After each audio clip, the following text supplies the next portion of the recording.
Ya, episode terakhir season 1 Monarch Legacy of Monster akhirnya sudah tayang dan berakhir dengan sangat epik. Episode 10 yang bertajuk Beyond Logic ini membagi waktunya antara dua alur cerita utama. Cerita pertama menyorot ke kisah Kate, Lee, Keiko, dan Mei yang mencoba mencari jalan keluar dari dunia Titan. Sementara cerita kedua mengikuti kisah Kentaro, Hiroshi, dan tim yang mengatasi masalah yang sama untuk mencegah ancaman para Titan bermunculan. Ini adalah akhir yang benar-benar epik yang akan menyenangkan para penggemar serial ini, terutama pecinta Monsterverse, apalagi di adegan ending menyimpan sosok cameo yang begitu mengejutkan. Nah, kali ini gue akan breakdown dan kasih penjelasan ending untuk episode 10 Monarch Legacy of Monster. Penasaran? Ini dia penjelasannya. Let's talk about it.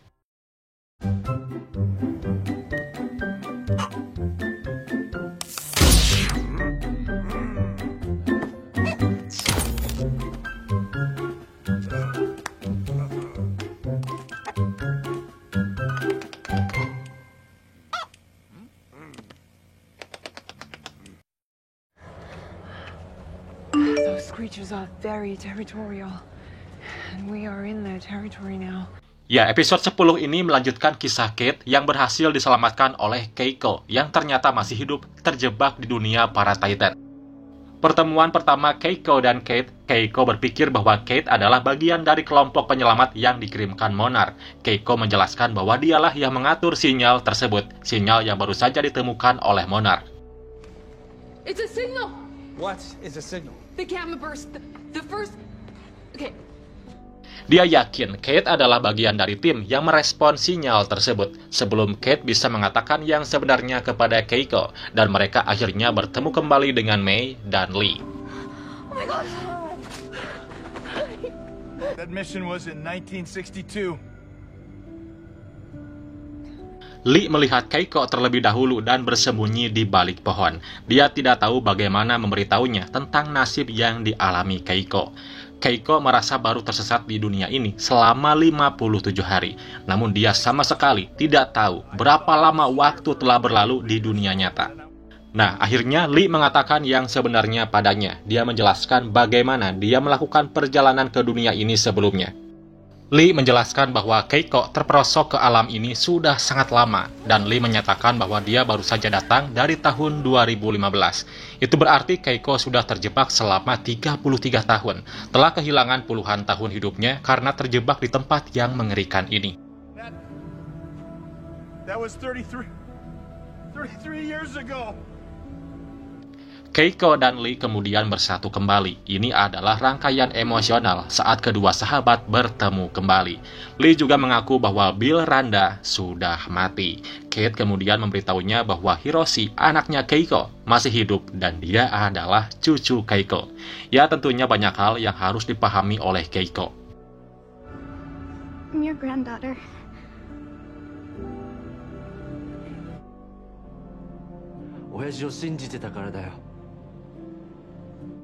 Ya, kembali ke permukaan, Kentaro menantang ayahnya, Hiroshi, menanyakan kepadanya tentang petualangan anehnya. Hiroshi mengaku telah berusaha memancing para Titan keluar dari portal mereka untuk membuktikan teori orang tuanya.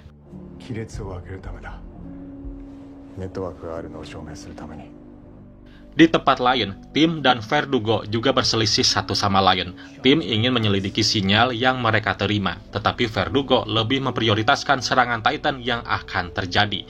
Akhirnya, Tim memutuskan untuk keluar dari Monarch dan meninggalkan posisinya. What are you doing here? Lalu Tim pergi ke Tokyo untuk bertemu dengan Kentaro. Dia ingin bekerja sama dengan Kentaro dan Hiroshi untuk menyelidiki sinyal ini karena ia yakin Kate dan kawan-kawan di bawah sana masih hidup. Fine, I'm in. But first help me find my sister. Sementara itu di tempat lain, Keiko bawa mereka kembali ke perkemahannya. Ternyata dia telah menggunakan perangkat Suzuki untuk mengirim sinyalnya kembali ke bumi. Lee menyarankan penggunaan perangkat ini untuk membantu mereka semua kembali ke rumah. Nah, mereka kemudian gotong perangkat tersebut melewati hutan kembali ke lokasi jatuhnya pesawat Lee dari tahun 60-an. Right where I left her. it's amazing. It's amazing, isn't it? Lee terkejut melihat pesawat itu ternyata masih berfungsi. Lee menghubungkan perangkat Suzuki ke pesawat itu. Dia berencana untuk memancing Titan keluar melalui celah tersebut, mengaktifkan portal sekali lagi dalam prosesnya, dan membantu mereka kembali ke bumi. Awalnya Keiko ingin tetap tinggal karena Keiko khawatir dia hanya akan semakin menghancurkan hidup Hiroshi jika dia kembali. Apalagi dia tidak bisa kembali mengetahui Bill sudah meninggal. Itu terlalu memilukan baginya. Namun Kate meyakinkannya untuk kembali bersama mereka, berbicara tentang mematahkan kutukan keluarga.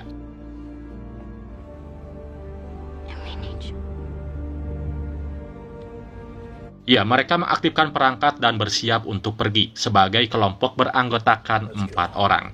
Perangkat itu berfungsi, tetapi ada binatang bersayap yang disebut Ion Dragon sudah berada di sana.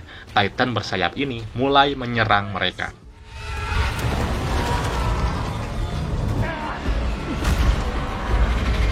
Binatang bersayap itu berhasil memutuskan perangkat yang menghubungkan ke pesawat. Lee dengan sukarela berusaha memperbaikinya.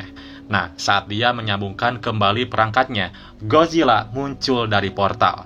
Godzilla dan Ion Dragon kemudian bertarung satu sama lain. Ini adalah pertarungan epik yang berakhir dimenangkan oleh Godzilla.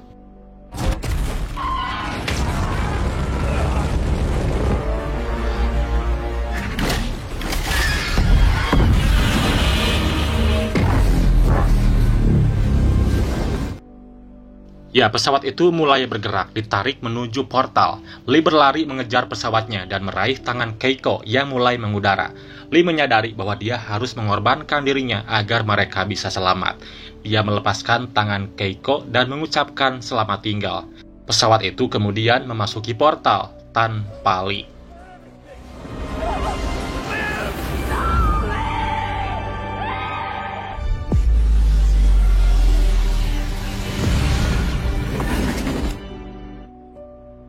Nah, di scene terakhir, pesawat itu muncul kembali ke permukaan bumi. Kate, Keiko, dan Mei disambut oleh pasukan bertopeng yang mengantar mereka ke dalam markas.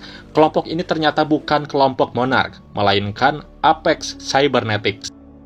Apex Cybernetics adalah organisasi misterius yang juga turut andil bagian dalam film ini.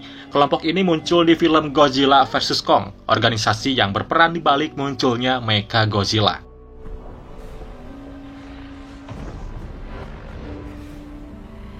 Mereka kemudian bertemu dengan Kentaro dan menandai reuni emosional lainnya. Keiko kemudian bertemu kembali dengan putranya, Hiroshi, yang sudah jadi bapak-bapak, dan kemudian dia diperkenalkan dengan cucunya, Kentaro.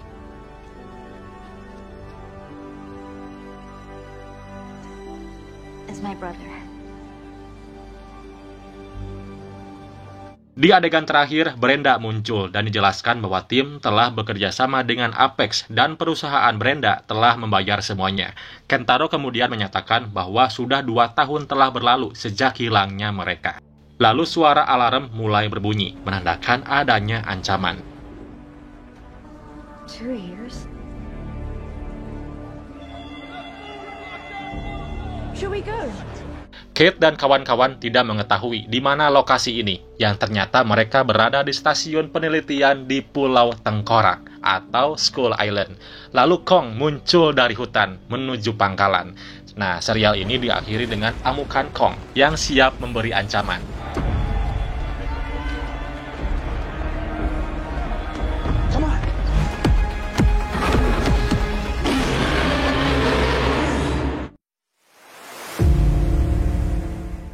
Oke, gua kasih penjelasan untuk episode terakhir ini. Yang pertama kita bahas soal apa yang terjadi dengan Keiko, yang mana ketika dia jatuh melalui pintu masuk Hollow Earth setelah diserang oleh serangga raksasa pada tahun 60-an di Kazakhstan. Pertanyaannya, kenapa Keiko tidak menua? Jawabannya adalah itu karena adanya distorsi gravitasi yang membengkokkan ruang waktu di dunia bawah tanah, sehingga Keiko tidak mengalami penuaan apapun. Hal ini sama seperti yang dialami Kate dan kawan-kawan yang terjebak di alam Titan. Mereka mungkin terjebak beberapa hari, tetapi ketika berhasil kembali ke permukaan, Kentaro menyatakan bahwa mereka di bawah sudah 2 tahun. It's changed in the past 2 years. Nah, gua punya sedikit teori kenapa Godzilla di film Godzilla X Kong ada perubahan dari dorsal plate dan atomic breath-nya yang menjadi warna pink. Jawabannya karena Godzilla sudah berevolusi. Tapi kenapa warna pink? Ternyata ini bisa terjadi karena ada warna energi lain di Hollow Earth. Kalau di film sebelumnya di Godzilla vs Kong, Apex mengonfirmasi kalau energi di Hollow Earth berwarna biru. Masuk akal, karena Godzilla yang merupakan makhluk asli dari sana. Nah, kalau dilihat di series Monarch Legacy of Monsters episode ke-9, Hollow Earth punya warna energi lain, yaitu pink. Ini dibuktikan sama di beberapa adegan. Pertama, pink adalah warna kilat yang muncul setelah adegan Mei baru bangun di Hollow Earth. Kedua, warna ini muncul lagi pas adegan kilas balik perjalanan Li Xiao di Hollow Earth.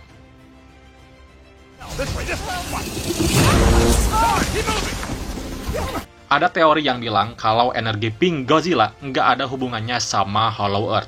Tapi kalau dipikir-pikir, dari mana lagi Godzilla bisa dapat energi kalau bukan dari sana? Kan sumber energinya ada di sana, guys. Apalagi episode 9 Monarch Legacy of Monsters ini udah kasih bukti kalau Hollow Earth emang punya energi selain warna biru, yaitu warna pink. Nah, ada pendapat lain dari kalian soal teori yang satu ini? Coba komen ya. Ya, yang menarik lainnya berdasarkan percakapan dengan Keiko, tempat yang dijelajahi dalam 2 episode terakhir Monarch Legacy of Monsters ini, bukanlah Hollow Earth loh guys. Dia menjelaskan bahwa menurutnya ini bukan dunia para Titan. Keiko menggambarkannya sebagai tempat antar tempat. Hal ini menandakan bahwa tempat ini berfungsi sebagai jembatan antara permukaan dan Hollow Earth. Dan ini bisa jadi tempat itu yang diperlihatkan saat Kong dan timnya sekilas lewat dalam perjalanannya menuju dunia Hollow Earth di film Godzilla vs Kong. Ya, Keiko menyebut tempat ini adalah Axis Mandi. Axis Mandi menjadi kantong Hollow Earth atau tempat yang ada di luarnya. Memang masuk akal, mengingat tidak ada indikasi waktu bekerja secara berbeda di Hollow Earth ketika manusia dan Kong pergi ke sana di film Godzilla vs Kong. Weird places. I call it Axis Monday. Lanjut. Sebagai pertunjukan yang berlatarkan dunia sinematik Godzilla dan Kong, sudah sepantasnya Monarch Legacy of Monsters diakhiri dengan pertarungan antar monster. Hal itu terjadi ketika Godzilla melawan Iron Dragon, meski hanya diperlihatkan sangat singkat. Li Xiao juga kemungkinan masih bisa selamat. Li mengorbankan dirinya sendiri untuk memastikan keselamatan teman-temannya. Li mengambil tindakan untuk memastikan kapal mereka berhasil keluar dari dunia bawah tanah. Para karakter menanggapi apa yang terjadi seolah-olah Li telah pergi untuk selamanya, tetapi tanpa adanya tubuh yang diperlihatkan, hal itu belum dapat dipastikan. Setelah tersapu ke dalam portal, Li bisa saja dipindahkan ke suatu tempat, bahkan mungkin saja pindah ke Hollow Earth, dan berpotensi comeback di Monarch Legacy of Monsters untuk season kedua.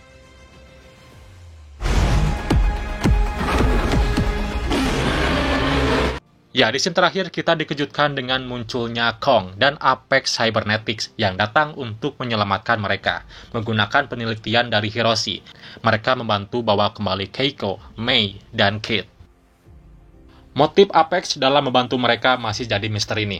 Brenda Holland menjelaskan bahwa mereka mempelajari lebih lanjut tentang sistem saraf para Titan adalah kunci dari rencana mereka, termasuk menciptakan Mecha Godzilla di film Godzilla vs Kong.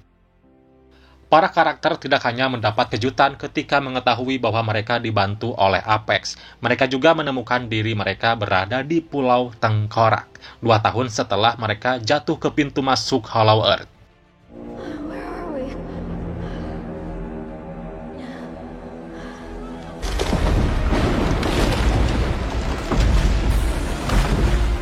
Ketiganya sadar bahwa sekarang tahun 2017, 2 tahun sebelum kemunculan King Ghidorah di Godzilla King of the Monsters. Pengungkapan ini ditambah dengan cameo dari Kong yang ditampilkan di adegan akhir. Dan ini bakal jadi sebuah cerita yang menarik untuk dijelajahi di seri selanjutnya. Nah, kehadiran mereka di Pulau Tengkorak membuka jalan bagi Kong untuk berperan penting di season kedua. Apalagi mereka kini berada di pihak Apex, sehingga kemungkinan besar mereka akan menghabiskan banyak waktu di lokasi ini. Sehubungan dengan munculnya Kong di Skull Island, ada masalah soal kematian Bill Randa. Bukan suatu kebetulan jika nasib Bill Randa bakal disinggung ke dalam episode yang membawa karakter-karakter tersebut ke Pulau Tengkorak. Apa yang sebenarnya terjadi pada Bill Randa? Seperti yang kita tahu ditunjukkan dalam film Kong Skull Island yang tewas dimakan Skull Crawler. Hal ini akhirnya dapat diungkapkan kepada keluarganya secara panjang lebar di musim kedua nanti, yang dapat menggunakan cerita kilas balik tambahan untuk mengungkap lebih banyak tentang perjalanan Bill Randa menemukan keberadaannya di Skull Island.